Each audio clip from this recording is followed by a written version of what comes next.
Hi hello friends, മഴത്തോരും മുമ്പേയുടെ ഒരു അടിപൊളി വിശേഷത്തിലേക്ക് എല്ലാവർക്കും സ്വാഗതം. അലീന പോയതിനു ശേഷം വൈജ നെടുമ്പുരിക്കൽ വീട്ടിലേക്ക് തിരിച്ചു വരുന്നുണ്ട്. എന്നാൽ ബാലചന്ദ്രനോ മക്കളോ അവരെ ഒന്ന് തിരിഞ്ഞു നോക്കുന്നത് പോലുമില്ല. ഇത് കണ്ട വൈജയ്ക്ക് നല്ല ദേഷ്യം വരുന്നുണ്ട്. വൈജ കൃഷ്ണയുടെ റൂമിലേക്ക് ചെല്ലുകയാണ്. അവിടെ ബബിതയും കൃഷ്ണയും രോഹിയും സംസാരിച്ചു കൊണ്ടിരിക്കുന്നത് വൈജ കാണുന്നുണ്ട്. അവരുടെ സംസാര വിഷയം അലീനയാണ്. നമ്മുടെ ചേച്ചിയാണല്ലോ അലീന, എന്നിട്ടും ഇവിടെ നിൽക്കാൻ സാധിക്കുന്നില്ലല്ലോ എന്നൊക്കെ പറയുന്നുണ്ട് അവർ. അലീന ചേച്ചി പോയതോടെ വീടാകെ ഉറങ്ങിപ്പോയി. ഇത്രകാലം ചേച്ചി ഉണ്ടായിരുന്നു എല്ലാത്തിനും, നമ്മളെ നേർവഴിക്ക് നടത്താനും നമ്മുടെ കാര്യങ്ങളൊക്കെ നോക്കാനും, നമ്മുടെ അച്ഛന് അസുഖം വന്നപ്പോൾ നോക്കാനും, നമുക്ക് അസുഖം വന്നപ്പോൾ നോക്കാനും, അങ്ങനെ നമ്മുടെ എല്ലാ കാര്യങ്ങളും നോക്കാനുമൊക്കെ അലീന ചേച്ചി ഉണ്ടായിരുന്നു എന്ന് പറയുന്നുണ്ട് അവർ. ആ സമയം അവിടേക്ക് വൈജ കയറി വരികയാണ്. അപ്പോൾ ഞാൻ നിൻ്റെയൊക്കെ ആരാടിയെന്ന് വൈജ അലറി ചോദിക്കുമ്പോൾ, ഓ അമ്മയുടെ ഉണ്ടായിരുന്നു എന്ന് ചോദിക്കുന്നുണ്ട് കൃഷ്ണ. ആ സമയം ഇങ്ങനെയൊരാൾ ഇവിടെ ഉണ്ടെന്നുള്ള വിചാരമൊന്നും നിങ്ങൾക്കില്ലല്ലോ, എപ്പോഴും അവളെക്കുറിച്ചുള്ള ചിന്തയും സംസാരവുമല്ലേ നിങ്ങൾക്കുള്ളൂ എന്ന് പറയുന്നുണ്ട് വൈജ. അവളെ എങ്ങനെയെങ്കിലും കെട്ടുകെട്ടിക്കാൻ ഞാൻ കുറേ പണിപ്പെട്ടതാ. അവസാനം ആ നാശം പിടിച്ചവൾ ഇവിടെ നിന്ന് പോയി കഴിഞ്ഞിട്ടും എനിക്ക് സമാധാനമില്ല എന്ന് പറയുന്നുണ്ട് വൈജ. അമ്മ, അലീന ചേച്ചി ഞങ്ങൾക്ക് ചെയ്തു തന്നിരിക്കുന്നതൊക്കെ അതുപോലെയാ.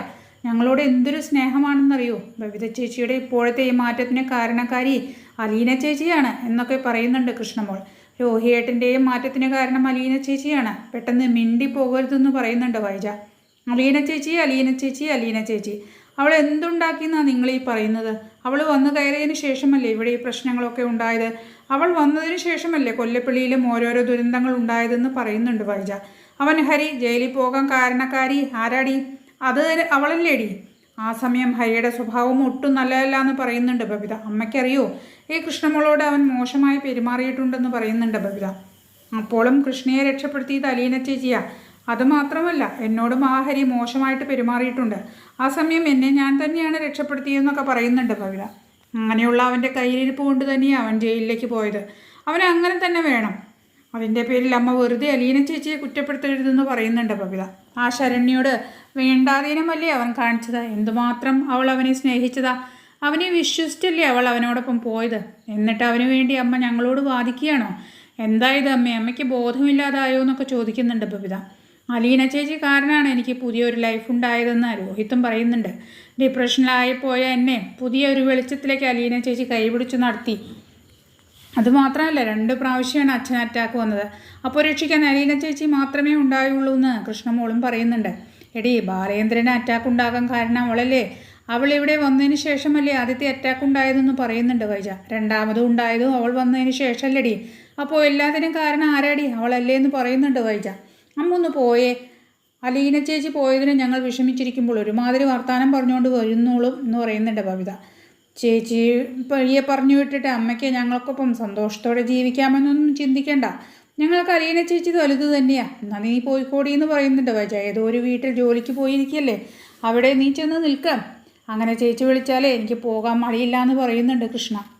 ആ സമയം ഏതോ ഒരുത്തി പിഴച്ചു വെറ്റ അവൾ കാരണം കുടുംബത്തിൻ്റെ സമാധാനം പോയി. ഇനി ചെന്ന് നിൽക്കിടുന്നിടത്തും അവൾ അത് തന്നെയാവും കാണിക്കുക എന്ന് വൈജ പറഞ്ഞപ്പോൾ ദേഷ്യത്തോടെ അലീന ചേച്ചിയെക്കുറിച്ച് അങ്ങനെയൊന്നും പറയില്ലേ അമ്മേ. പലർക്കും പല ഫ്ലാഷ് ബാക്കുകളുണ്ട്, എല്ലാവരും അതൊക്കെ ഒന്ന് ഓർത്താൽ കൊള്ളാമെന്ന് പറഞ്ഞിട്ട് കൃഷ്ണ അവിടെ നിന്ന് ദേഷ്യപ്പെട്ട് ഇറങ്ങിപ്പോവുകയാണ്. അതെന്താടി അവൾ എന്നെ അങ്ങനെയൊക്കെ പറഞ്ഞതെന്ന് വൈജ ബബിതയോട് ചോദിക്കുമ്പോൾ, ബബിത അവളല്ലേ പറഞ്ഞത്, അവളോട് തന്നെ ചോദിക്കുകയായിരുന്നു, അല്ലാതെ എന്നോടല്ല ചോദിക്കേണ്ടതെന്ന് പറഞ്ഞിട്ട് ബബിതയും ദേഷ്യത്തോടെ അവിടെ നിന്ന് പോകുന്നുണ്ട്. രോഹിത്തും പിന്നാലെ പോകുന്നുണ്ട്. ആ നാശം പിടിച്ചവൾ എൻ്റെ മക്കളെ എൻ്റെ കയ്യിൽ നിന്ന് അകറ്റി വെച്ചിരിക്കുകയാണ്. എന്ത് കൈവശമാണാവോ ഇവർക്ക് അവൾ കൊടുത്തതെന്നും ആലോചിക്കുന്നുണ്ട് വൈജ. ആ സമയം ബാലേന്ദ്രൻ അങ്ങോട്ട് ഇറങ്ങി വന്ന് ഫുഡായോ എന്ന് ബബിതയോട് ചോദിച്ചപ്പോൾ, കഞ്ഞിയും പയറും ചമ്മന്തിയൊക്കെ ഉണ്ടച്ചാ, അതേ ഞങ്ങളെ കൊണ്ട് കഴിഞ്ഞുള്ളൂ എന്ന് പറയുന്നുണ്ട് അവൾ. നിങ്ങൾ വിഷമിക്കേണ്ട, നാളെ തന്നെ ഒരു സർവൻറ്റ് വരും, ഇവിടെ തന്നെ നിന്നോളും, എല്ലാ ജോലികളും ചെയ്തോളും എന്ന് പറയുന്നുണ്ട് ബാലേന്ദ്രൻ. ഫുഡ് കഴിക്കാൻ നേരം വൈജയും ഡൈനിങ് ടേബിളിൽ വന്നിരിക്കുകയാണ്. ഇതെന്താ കഞ്ഞിയും പയറും മാത്രമേ ഉള്ളൂ, ചപ്പാത്തി ഒന്നും ഉണ്ടാക്കില്ലെന്ന് വൈജ ചോദിക്കുമ്പോൾ, അമ്മയ്ക്ക് ഇവിടെ വേറെ പണിയൊന്നും ഉണ്ടായിരുന്നില്ലല്ലോ, ഒന്ന് ഇഷ്ടമുള്ളത് ഉണ്ടാക്കായിരുന്നില്ലേ? ഞങ്ങൾ ഇത് തന്നെ വയ്ക്കുന്നതിൻ്റെ ബുദ്ധിമുട്ട് ഞങ്ങൾക്കേ അറിയൂ, ഞങ്ങൾക്കൊക്കെ വേറെ പണികളുണ്ടെന്ന് പറയുന്നുണ്ട് കൃഷ്ണ. കോളേജിലൊക്കെ പോകേണ്ടതല്ലേ, ഇഷ്ടപ്പെട്ടതൊക്കെ ഉണ്ടാക്കി തരാൻ സമയം വേണ്ടേന്നും ചോദിക്കുന്നുണ്ട് ബബിത. നിങ്ങൾ അലീന വയ്യാതെ കിടന്നപ്പോൾ 3 പേരും കൂടിയല്ലേ ജോലികളൊക്കെ ചെയ്തിരുന്നത്. ഇപ്പോൾ അമ്മയ്ക്കൊന്നും ഉണ്ടാക്കി തരാൻ വയ്യ എൻ്റെ മക്കൾക്കെന്ന് പറയുന്നുണ്ട് വൈജ. അത് ചേച്ചിക്ക് വയ്യാന്നത് കൊണ്ടല്ലേ, അമ്മയ്ക്ക് വലിയ കുഴപ്പമൊന്നും ഇപ്പോൾ ഇല്ലല്ലോ, അപ്പോൾ തന്നെ നിർത്താൻ ഉണ്ടാക്കാമല്ലോ എന്ന് പറയുന്നുണ്ട് ബബിത. ഉടനെ തന്നെ ആ കഞ്ഞിപ്പാത്രം അങ്ങോട്ട് മാറ്റി വെച്ചിട്ട് ദേഷ്യത്തോടെ മുറിയിലേക്ക് പോകുന്നുണ്ട് വൈജ. വിശക്കുന്നവർ വന്ന് വേണമെങ്കിൽ കഴിച്ചോളും, ഇത് മൈൻഡ് ചെയ്യാനൊന്നും പോകണ്ടെന്ന് ഇത് കാണുന്ന ബാലചന്ദ്രനും പറയുന്നുണ്ട്. അല്ലെങ്കിൽ ഓർഡർ ചെയ്ത് വരുത്താറുണ്ടല്ലോ, അങ്ങനെ ചെയ്തോളെന്നും പറയുന്നുണ്ട് ബാലചന്ദ്രൻ. പിന്നീട് രാത്രി ആ ടേബിളിൽ വെച്ചിരിക്കുന്ന കഞ്ഞി കുടിക്കുന്നുണ്ട് വൈജ. സ്നേഹമില്ലാത്ത ജന്തുക്കൾ 3 ഞാൻ തന്നെയാണല്ലോ പറ്റത്. കഴിക്കാതെ പോവുകയാണെന്ന് കണ്ടെങ്കിലും കഴിക്കാതെ പോകല്ലേ അമ്മയെന്ന് അവർ പറയുന്നുണ്ടോ നോക്കിയെന്നൊക്കെ രാഗിക്കൊണ്ടാണ് കേട്ടോ വൈജ ഫുഡ് കഴിക്കുന്നത്. പ്ലേറ്റ് പോലും കഴുകി വയ്ക്കാൻ മെനക്കെടാതെ വൈജ നേരെ മുറിയിലേക്ക് പോകുന്നുണ്ട്. ഗംഗാധരനെ ശിവൻ വിളിച്ചിട്ട് എവിടെ എത്താറായി എന്ന് പിന്നീട് ചോദിക്കുന്നുണ്ട്. അരമണിക്കൂറിനുള്ളിൽ എത്തുമെന്ന് അയാൾ പറയുന്നുണ്ട്. അനുപോയി ഗംഗാധരനെ കൂട്ടിക്കൊണ്ടു വരുന്നുണ്ട്. അങ്ങനെ കൊല്ലപ്പള്ളിയിലേക്ക് വരികയാണ് ഗംഗാധരൻ. കൊല്ലപ്പള്ളി മുറ്റത്ത് നിന്നുകൊണ്ട് കമലയില്ലാത്ത സമയം നോക്കി ഗംഗാധരനും ശിവനും മനുവും കൂടി സംസാരിക്കുന്നുണ്ട്. ആ സമയം രോഹിത്തും ബബിതയും കൃഷ്ണമോളും അലീനയെ കാണണം എന്ന് പറഞ്ഞ് വാശി പിടിക്കുകയാണെന്ന് മനു പറയുന്നുണ്ട്. എനിക്ക് അവളെ ഒന്ന് കണ്ട് അവിടുത്തെ സിറ്റുവേഷനൊക്കെ ഒന്ന് മനസ്സിലാക്കണമെന്നുണ്ട്, അതുകൊണ്ടാണ് ഞാനവിടെ പോകാമെന്ന് വച്ചതെന്നും പറയുന്നുണ്ട് മനു. കുട്ടികളോട് ഞാൻ ഈ കാര്യം പറയുകയും ചെയ്യുമെന്ന് പറഞ്ഞിട്ടുണ്ട് മനു. അതൊക്കെ വലിയ പ്രശ്നമാകില്ലേടാ, അവിടെയുള്ളത് സ്റ്റാൻലി ജോസഫാണ്, അയാളുടെ സ്വന്തം അച്ഛൻ. അതാരെങ്കിലും അറിഞ്ഞാൽ എന്താകും അവസ്ഥ? അത് അയാളുടെ മക്കൾ അറിഞ്ഞാൽ പോലും വലിയ വിഷയമാകില്ലേ? ഇപ്പോൾ ഈ സാഹസം വേണമെന്ന് ചോദിക്കുന്നുണ്ട് ശിവൻ. കുട്ടികളറിഞ്ഞാൽ ചിലപ്പോൾ അതവർ വൈജിയോട് ചോദിക്കില്ലേന്നും ശിവൻ പറയുന്നുണ്ട്. അച്ഛാ, ഞാൻ ഇപ്പോൾ അവരെ കൂട്ടിക്കൊണ്ടു പോയില്ലെങ്കിൽ അവർ പോകാനും കാരണം അലീനയെ കാണണമെന്ന് അവർ പോകും. കാരണം അവർക്ക് അലീനയെ കാണണം എന്ന് അത്രയ്ക്ക് ആഗ്രഹമുണ്ട്. എങ്ങനെയെങ്കിലും പോകണമെന്നേ അവർക്കുള്ളൂ. ഗംഗേട്ടാ കണ്ട, ഇതാണ് സംഭവം. എന്താണ് ചെയ്യേണ്ടതെന്ന് എനിക്കറിയില്ല എന്ന് പറയുന്നുണ്ട് ശിവൻ. അവിടെ ചെന്ന് സ്റ്റാൻലിക്ക് സത്യങ്ങളൊക്കെ അറിയാലോ. അയാളെങ്ങാനും സ്റ്റാൻലിയാണ് അലീനയുടെ അച്ഛനെന്ന് കുട്ടികൾ അറിഞ്ഞാലോ, അതവർ മുഖാന്തരം വൈജി അറിഞ്ഞാലോ, വൈജി അറിഞ്ഞു എന്ന് ബാലൻ അറിഞ്ഞാൽ എന്തൊക്കെ പ്രശ്നങ്ങളായിരിക്കും ഗംഗേട്ടാ പിന്നെ ഉണ്ടാകുക എന്ന് പറയുന്നുണ്ട് ശിവൻ. താൻ പേടിക്കാതിരിക്കും ശിവ, പേടിക്കാൻ പാകത്തിനൊന്നും ഉണ്ടാകില്ല. നമുക്കെന്തായാലും ബാല്യം ഒന്ന് കാണാൻ പോകണമെന്ന് പറയുന്നുണ്ട് ഗംഗാധരൻ. പിന്നീട് അവർ 3 പേരും കൂടി നെടുമ്പുരക്കിലേക്ക് എത്തുന്നുണ്ട്. കൃഷ്ണയും ബബിതയും ഗംഗാധരനെ കണ്ട് അങ്ങൾ എപ്പോൾ വന്നു എന്ന് ചോദിക്കുമ്പോൾ ഞാൻ ഇന്നലെ വന്നു എന്ന് പറയുന്നുണ്ട് അയാൾ. കൃഷ്ണയും ബബിതയും കിച്ചണിൽ പോയി ചായ കൊണ്ടുവന്ന് കൊടുക്കുന്നുണ്ട് അവർക്ക്. ആഹാ, ചായ ഇടാൻ തുടങ്ങിയല്ലോ, ഇതെങ്ങനെ പഠിച്ചു എന്നൊക്കെ ഒന്ന് മനു കളിയാക്കി ചോദിച്ചപ്പോൾ ഇതൊക്കെ അലീന ചേച്ചിയുടെ സ്റ്റഡിയാണെന്ന് പറയുന്നുണ്ട് കൃഷ്ണജ. ആ സമയം വൈജ എവിടെയെങ്കിലും നിങ്ങളുടെ കാര്യങ്ങളൊക്കെ നോക്കാറില്ലെന്നും ശിവൻ ചോദിച്ചപ്പോൾ എവിടുന്ന് അമ്മ ആ മുറിയിൽ തന്നെ അടച്ചിരിക്കുകയാണ് എപ്പോഴും എന്ന് പറയുന്നുണ്ട് ബബിത. ഇനി അടുത്ത മാസം മുതൽ ജോലിക്ക് പോയി തുടങ്ങും, അതുവരെ എങ്ങനെയായിരിക്കുമെന്നും പറയുന്നുണ്ട് അവൾ. പിന്നീട് അവർ 2 പേരും വൈജിയുടെ റൂമിലേക്ക് ചെല്ലുന്നുണ്ട്. മനു രോഹിത്തും ബബിതയും കൃഷ്ണയും ഒക്കെ ആയിട്ട് സംസാരിച്ച് ഡൈനിങ് ടേബിളിൽ തന്നെ ഇരിക്കുന്നുണ്ട്. നീ ഏതു നേരവും ഈ മുറിക്കകത്ത് കയറി ഇരിക്കുകയാണോ എന്ന് ഗംഗാധരൻ ചോദിക്കുന്നുണ്ട് വൈജയോട്. അല്ലാതെ ഞാൻ എന്ത് ചെയ്യാനാണ് എന്ന് ചോദിക്കുന്നുണ്ട് വൈജ. പുറത്തിറങ്ങിയിട്ടൊക്കെ നടക്കാൻ എനിക്ക് തോന്നണ്ടേ? എനിക്കിവിടെ സംസാരിക്കാനൊന്നും ആരുമില്ല. എൻ്റെ മക്കൾക്ക് എന്നെ വേണ്ട, അവർക്ക് പ്രധാനം ആ പെണ്ണാണ്. പിന്നെ എൻ്റെ ഭർത്താവ്, അയാളിപ്പോഴും എൻ്റെ കൂടെ താമസിക്കാറില്ല എന്ന് പറയുന്നുണ്ട് വൈജ.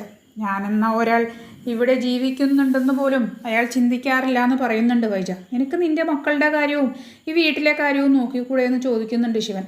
ഒന്ന് തിരുത്തിക്കൂടെയും വൈജ നിനക്ക് നിന്നെയെന്നും ചോദിക്കുന്നുണ്ട് ശിവൻ. എന്നെ വേണ്ടാത്തവരെ എനിക്കും വേണ്ടാന്നും അവർക്കാർക്കും എന്നെ ആവശ്യമില്ല. ഇത്രയും ആവശ്യമായി എന്നെ ഒന്ന് നോക്കാനോ സുഖവിവരം അന്വേഷിക്കാനും ആരും തയ്യാറല്ല. ഞാൻ എന്തു പറഞ്ഞാലും കുറ്റമാണ്. എൻ്റെ ഭർത്താവ് എൻ്റെ മുഖത്തേക്ക് പോലും നോക്കാറില്ല. എന്തുകൊണ്ടാണെന്ന് എനിക്കറിയില്ല. അലീന ഉള്ളതായിരുന്നല്ലോ അയാളുടെ വിഷയം, അവളെ സ്വന്തമാക്കുക എന്നതായിരുന്നല്ലോ അയാളുടെ ടാർഗറ്റ്.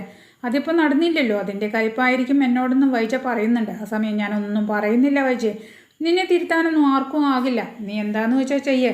നിനക്ക് ബാലചന്ദ്രനെ അത്രയ്ക്ക് വിശ്വാസമുള്ളുവെങ്കിൽ നിന്നെ എങ്ങനെ ഞങ്ങൾക്ക് പറഞ്ഞ് മനസ്സിലാക്കാൻ പറ്റുമെന്ന് ചോദിക്കുന്നുണ്ട് ഗംഗാധരൻ. ആ സമയം ബാലചന്ദ്രനെ നിങ്ങൾ എന്തിനാണ് സപ്പോർട്ട് ചെയ്യുന്നത് ഗംഗേട്ടാ? എന്നോട് ഇങ്ങനെയൊക്കെ ചെയ്യുന്ന ഒരാളോട് ഇത്രയും സ്നേഹവും ബഹുമാനവും കാണിക്കാൻ നിങ്ങൾക്ക് എങ്ങനെ തോന്നുന്നു എന്ന് വൈജി ചോദിക്കുന്നുണ്ട്. ആ സമയം വാതിലടച്ച് കുറ്റിയിട്ട് ഗംഗാധരൻ വൈജയ്ക്കരിയിലേക്ക് നീങ്ങുന്നുണ്ട്. നിൻ്റെ പണ്ട് കാലത്തെ ജീവിതത്തെക്കുറിച്ച് ഒന്നും നിനക്ക് ഓർമ്മയില്ലേ വൈജി? നീ അന്ന് എന്തൊക്കെയാണ് കാട്ടിക്കൂട്ടിയത്? കല്യാണത്തിന് മുമ്പേ ഒരു കുഞ്ഞുണ്ടായവളാ നീ. അതിനുശേഷമാണ് നീ ബാലചന്ദ്രനെ കല്യാണം കഴിക്കുന്നത്. അതൊക്കെ ഓർക്കുന്നുണ്ടോ എന്ന് ചോദിക്കുന്നുണ്ട് ഗംഗാധരൻ. പിന്നെ എനിക്കത് ഓർമ്മയുണ്ട് ഗംഗാട്ട എന്ന് പറയുന്നുണ്ട് അല്പം പതറിക്കൊണ്ട് വൈജ. പിന്നെ നിനക്ക് എന്ത് റൈറ്റാണ് ബാലചന്ദ്രനെ കുറ്റപ്പെടുത്താനെന്നും കൂടി ഗംഗാധരൻ ചോദിച്ചപ്പോൾ എൻ്റെ കാര്യങ്ങളൊന്നും അയാൾക്കറിയില്ലല്ലോ ഗംഗേട്ട. പക്ഷേ അയാളുടെ കാര്യം എല്ലാവർക്കും അറിയാലോ എന്ന് പറയുന്നുണ്ട് വൈജ. എന്തൊക്കെയാണെങ്കിലും 2 പേരും ചെയ്തത് ഒരേ തെറ്റാണെന്ന് പറയുന്നുണ്ട് ഗംഗാധരൻ. അതാണ് ഞാനും പറഞ്ഞത്, നിനക്ക് അയാളെ പറയാനൊന്നും ഒരു അവകാശവുമില്ല. ഇനിയുള്ള കാലം മക്കളെയും ബാലിനെയും സ്നേഹിച്ച് ജീവിക്കാൻ നോക്കുന്ന പറയുന്നുണ്ട് അയാൾ. ഇന്നതൊക്കെ കഴിഞ്ഞ് ശിവനും ഗംഗാധരനും ബാലൻ്റെ മുറിയിൽ പോകുമ്പോൾ ഇവരറിയാതെ ഇവരുടെ പിന്നാലെ വൈജയും പോകുന്നുണ്ട്. ഗംഗാധരനോട് ബാലൻ എപ്പോൾ എത്തിയെന്നൊക്കെ ചോദിക്കുന്നുണ്ട്. ഞാൻ ഇന്നലെ എത്തി ബാല എന്ന് പറയുന്നുണ്ട് അയാൾ. നിൻ്റെ മക്കളും രേവതിക്കുട്ടിയും കൂടി അലീനയെ കാണാൻ പോകാനിരിക്കുകയല്ലേ? എന്താണ് ബാല തൻ്റെ അഭിപ്രായം എന്ന് ഗംഗാധരൻ ചോദിച്ചപ്പോൾ അവർ പോയി വരട്ടെ ഗംഗേട്ട, അലീന അവരുടെ ചേച്ചിയല്ലേ എന്ന് ചോദിക്കുന്നുണ്ട് ബാലൻ. പെട്ടെന്ന് ബാല അവർ കാണാൻ പോയാൽ അത് വിഷയമായാലോ എന്ന് ജീവൻ ചോദിക്കുന്നുണ്ട്. അത് വൈജ അറിഞ്ഞാൽ വലിയ പ്രശ്നമാകില്ലേ എന്നും ചോദിക്കുന്നുണ്ട്. വൈജ അറിഞ്ഞാൽ എന്താണ്, എൻ്റെ മക്കൾ അവരിഷ്ടമുള്ളിടത്ത് പോകട്ടെ, ഇഷ്ടമുള്ളവരെ കാണട്ടെ. വൈജയുടെ അഭിപ്രായമൊന്നും ആരും ചോദിക്കാറില്ല, അതൊന്നും ആരും കണക്കാക്കാറിലും ഇല്ലെന്ന് പറയുന്നുണ്ട് ബാല. അത് പിന്നെ അവളെ ആ സ്റ്റാൻലിയുടെ അടുത്തേക്ക് പറഞ്ഞു വിടണമായിരുന്നു എന്ന് ഗംഗാധരൻ ചോദിക്കുന്നുണ്ട്.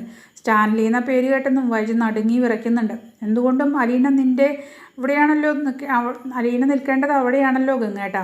അതല്ല ബാല, കുട്ടികൾ പോയാൽ അക്കാര്യം കുട്ടികൾ അറിഞ്ഞാലോ എന്ന് ചോദിക്കുന്നുണ്ട് ശിവൻ. ആ സമയം ഇവരെന്തൊക്കെയാണ് പറയുന്നതെന്നും വൈജിക്ക് മനസ്സിലാകുന്നുണ്ടായിരുന്നില്ല. സ്റ്റാൻലി ജോസഫ് എന്ന അലീനയുടെ അച്ഛൻ്റെ അടുത്തേക്കല്ലേ അവൾ നിൽക്കുന്നത്. അതിനേക്കാൾ സുരക്ഷിതമായൊരു സ്ഥലം അവൾക്ക് വേറെ കിട്ടാനില്ല. നിങ്ങളുടെ പെങ്ങളാണല്ലോ അവളുടെ ഇവിടെ നിന്ന് പറഞ്ഞേക്കാൻ വേണ്ടി ഇങ്ങനെയൊക്കെ കാട്ടിക്കൂട്ടിയതെന്ന് പറയുന്നുണ്ട് ബാലൻ. അപ്പോൾ അവൾക്ക് നിൽക്കാൻ നല്ലൊരിടം ഞാൻ കണ്ടെത്തണ്ടേ? എൻ്റെ മക്കളെ പോലെ ഞാൻ അവളെ സ്നേഹിച്ചതാ.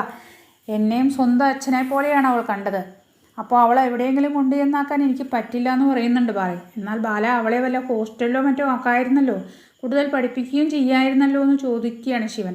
അല്ലെങ്കിൽ സത്യങ്ങളൊക്കെ വൈജിയോട് പറഞ്ഞിരുന്നെങ്കിൽ ഇവിടെ തന്നെ സന്തോഷമായിട്ട് എല്ലാവർക്കും കഴിഞ്ഞുകൂടാലോ എന്ന് ചോദിക്കുന്നുണ്ട് ശിവൻ. വേണ്ട, അപ്പോഴേ ഞാനൊരു വെറും പൊട്ടനായി പോഴും. സ്റ്റാൻലി ജോസഫ് എന്ന അവളുടെ അച്ഛൻ്റെ അടുത്താണ് അവൾ നിൽക്കേണ്ടതെന്ന് പറയുന്നുണ്ട് ബാലൻ. ഇതൊക്കെ കേട്ട് ആകെ നിലനിൽക്കി നിൽക്കുകയാണ് വൈജ. താൻ ആ നിമിഷം ഭൂമിക്കടിയിലേക്ക് താഴ്ന്നു പോയിരുന്നെങ്കിൽ എന്ന് അവർ ആഗ്രഹിച്ചു പോയി. ബാല, ഞങ്ങൾ പറഞ്ഞതല്ലേ വൈജിയോട് എല്ലാം തുറന്നു പറയാമെന്ന്. ഇത്ര കാലം അവൾ മരിച്ചെന്ന് കരുതിയ കുഞ്ഞ് മരിച്ചിട്ടില്ല എന്നും അവളുടെ ആ കുഞ്ഞാണ് അലീന എന്ന കാര്യവും പറയാമെന്ന് പറഞ്ഞതല്ലേ എന്ന് പറയുന്നുണ്ട് ഗംഗാധരൻ. അതൊക്കെ നീയല്ലേ സമ്മതിക്കാത്തത്? എന്നിട്ട് ഇങ്ങനെയൊക്കെ ചെയ്യുന്നത് ശരിയാണോ എന്നൊക്കെ ചോദിക്കുമ്പോൾ ഇതാണെൻ്റെ ശരി. എൻ്റെ ഭാര്യയ്ക്ക് വിവാഹത്തിന് മുമ്പ് ഒരു കുട്ടിയുണ്ടെന്നും അവളെ ചേർത്ത് ഞാൻ പിടിച്ചതും എല്ലാം എൻ്റെ മനുഷ്യത്വം കൊണ്ടാണെന്ന് നിങ്ങളെല്ലാവരും വിശ്വസിച്ചു. എന്നെ നിങ്ങളെല്ലാവരും ചതിച്ചു. അത് ഞാൻ മനസ്സിലാക്കി. ഞാൻ നിങ്ങളുടെ പെങ്ങളുടെ മുമ്പിൽ നിൻ്റെ മകളെ ഞാൻ കണ്ടു. അവളെ ഞാൻ സംരക്ഷിക്കാമെന്ന് പറയണോ? ഇല്ല, ഒരിക്കലുമില്ല. അലീനയെ നോക്കും, എൻ്റെ മക്കളെക്കാൾ സ്നേഹിക്കും. പക്ഷേ വൈജയെ ഞാൻ ഇനി ഒരിക്കലും അംഗീകരിക്കില്ല. ശിവേട്ട, അത് വിട്ടേക്കൂന്ന് പറയുന്നുണ്ട് ബാലചന്ദ്രൻ.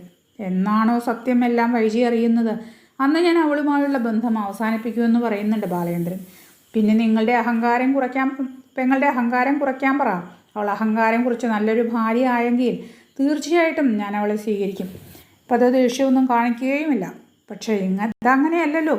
ഇപ്പോഴും അവൾ എന്നോട് കയർക്കുകയല്ലേ. വൈജ എന്തോ വലിയ സംഭവമാണെന്ന മട്ടിൽ ഇരിക്കുകയല്ലേ എന്നൊക്കെ ബാലചന്ദ്രൻ പറയാണ്. ആ സമയം എല്ലാം കേട്ട വൈജ പെട്ടെന്ന് തന്നെ മുറിയിലേക്ക് പോയി പൊട്ടിക്കരയുന്നുണ്ട്. ഭർത്താവായ ബാലചന്ദ്രന് അപ്പോൾ എല്ലാം അറിയാം. എന്നിട്ടും ആ മനുഷ്യൻ എല്ലാം എന്നിൽ നിന്ന് മറച്ചു വെച്ചു. എല്ലാം എൻ്റെ തെറ്റാണെന്നൊക്കെ ചിന്തിച്ച് വൈജയ്ക്ക് സങ്കടമാക്കാൻ കഴിയുന്നില്ല കേട്ടോ. ഈ റിവ്യൂ നിങ്ങൾക്ക് ഇഷ്ടമാണെങ്കിൽ പ്ലീസ് സബ്സ്ക്രൈബ് ആൻഡ് ലൈക്ക്.